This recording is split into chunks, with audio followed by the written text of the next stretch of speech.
Okay guys, our topic for this discussion guys is all about the father of lie and the father of truth.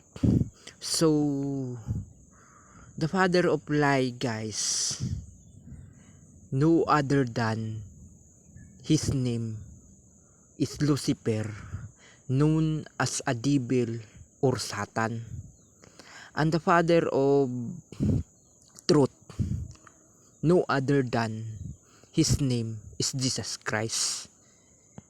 So, pay attention and observe about these verses guys and chapter, because let's find out about the father of lie and the father of truth. So, the father of lie guys represent to Lucifer or the devil or Satan, and the father of truth represent to Jesus Christ. So, listen and observe and study about this verse and chapter guys. So, okay guys, verse 44. Ye are of your father the devil, and the lust of your father ye will do. He was a murderer from the beginning, and abode not in the truth, because there is no truth in him. When he speaketh a lie, he speaketh of his own, for he is a liar, and the father of it. And because I tell you the truth, ye believe me not. Which of you convinced me of sin? And if I say the truth, why do ye not believe me? He that is of God heareth God's words. Ye therefore hear them not, because ye are not of God. Then answered the Jews and said unto him, Say we not well that thou art a Samaritan, and hast a devil? Jesus answered, I have not a devil, but I honor my Father, and ye do dishonor me. And I seek not mine own glory. There is one that seeketh and judgeth. Verily, verily, I say unto you, if a man keep my saying, he shall never say dit. Then said the Jews unto him, Now we know that thou hast a devil. Abraham is dead, and the prophets, and thou sayest, If a man keep my saying, he shall never taste of death. Art thou greater than our father Abraham, which is dead, and the prophets are dead? Who makest thou thyself? Jesus answered them, If I honor myself, my honor is nothing. It is my Father that honoreth me, of whom ye say that he is your God. Yet ye have not known him, but I know him. And if I should say I know him not, I shall be a liar like unto you. But I know him, and keep his saying. Your father Abraham rejoiced to see me day, and he saw it and was glad.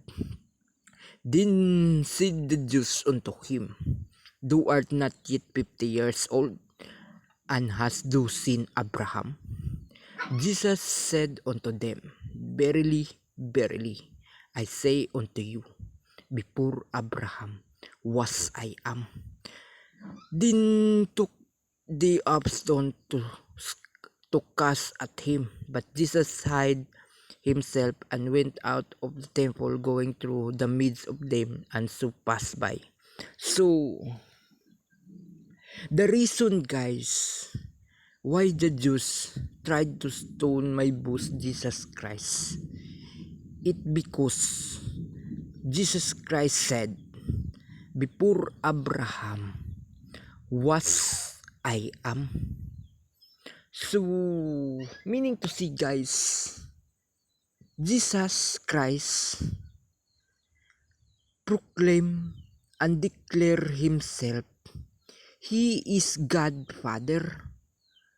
Because before New Testament, guys, before New Testament, the Lord God Father of Abraham, Jacob, Isaac, spake to Moses and introduced himself. His name, I am. So let's go back on Old Testament, guys.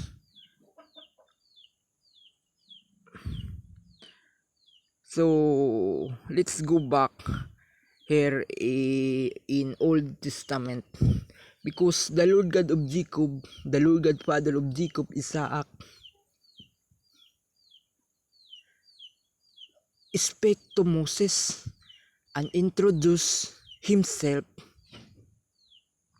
His name, I am. So listen carefully, guys. Exodus chapter 3 verse 13. And Moses said unto God, Behold, when I come unto the children of Israel, and shall say unto them, The God of your fathers hath sent me unto you, and they shall say to me, What is his name? What shall I say unto them? And God said unto Moses, I am that I am. And he said, Thou shalt do say unto the children of Israel, I am hath sent me unto you. And God said moreover unto Moses, Thou shalt do say unto the children of Israel, The Lord God of your fathers, the God of Abraham, the God of Isaac, and the God of Jacob hath sent me unto you. This is my name forever, and this is my memorial unto all generations. So meaning to see, guys,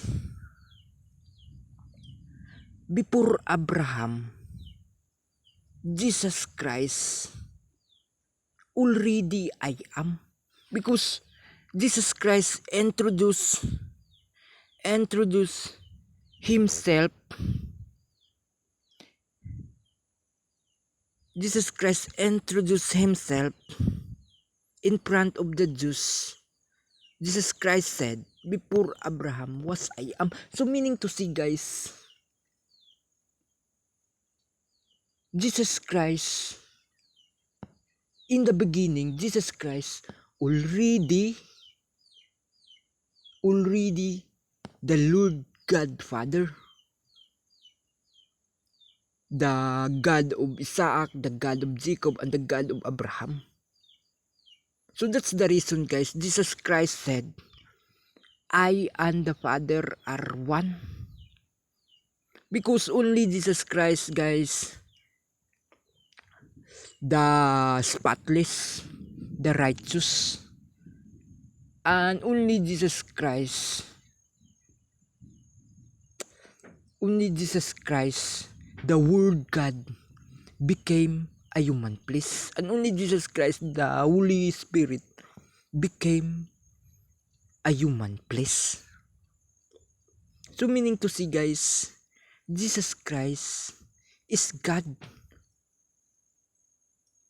Because God is a spirit, guys, and they that worship Him must worship Him in spirit and in truth. So, this is the evidence, guys. The Lord God of Isaac, Abraham, and Jacob, no other than His name is Jesus Christ.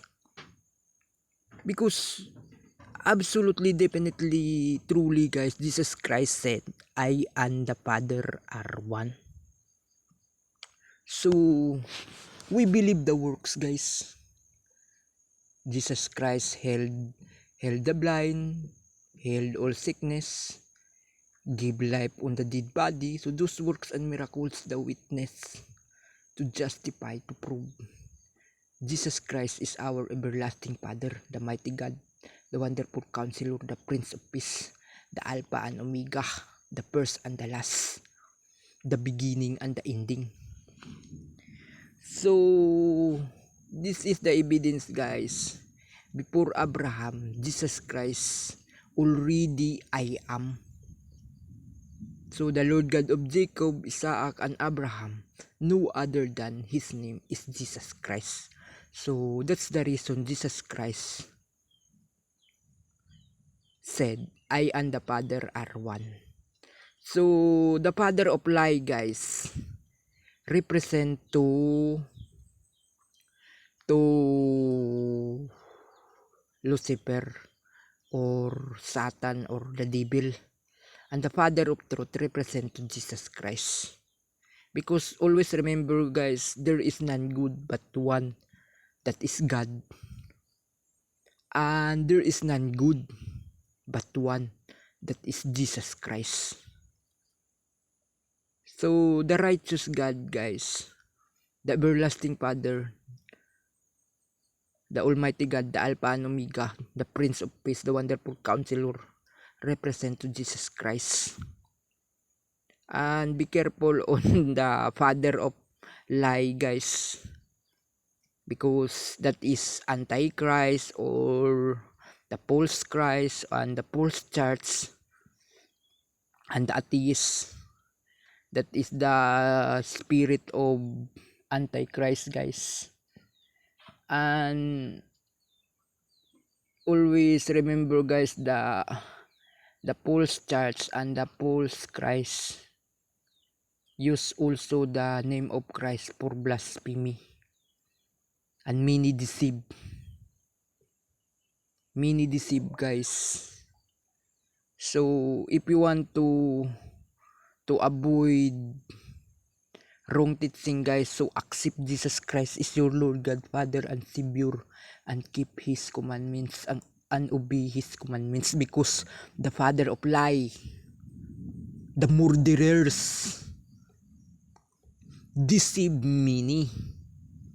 So be careful, guys, and always remember, there is none good but one, that is God, and there is none good but one, that is Jesus Christ, because only Jesus Christ, the righteous and the spotless. So that's the reason Jesus Christ said, I and the Father are one. So that's the reason, guys, Jesus Christ is the greatest in the kingdom of heaven. So we should bow and worship only in the name of Jesus Christ, in Holy Spirit and in truth.